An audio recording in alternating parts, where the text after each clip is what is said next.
Alin po kaya itong panawagan ng ating Panginoong Diyos na karunungan na ito ay dapat na marinig ng lahat ng mga tao?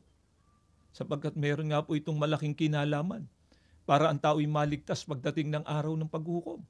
Pakinggan ninyo ang nakasulat po dito sa Jeremias sa 6, ang talata po ay 16.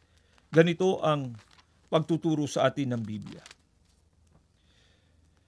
Ganito ang sabi ng Panginoon, magsitayo kayo sa mga daan at magsitingin kayo.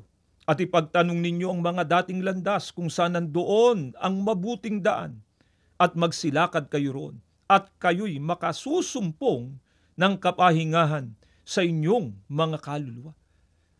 Ito po ang panawagan ng ating Panginoong Diyos sa lahat ng mga tao na dapat nating pakinggan. Dapat tayong sumunod sa panawagang ito ng ating Panginoong Diyos. Ano po ang sinabi ng ating Panginoong Diyos? Ang sabi ng ating Panginoong Diyos, magsitayuan niya kayo sa mga daan at ipagtanong ninyo ang mga dating landas kung saan nandoon ang mabuting daan.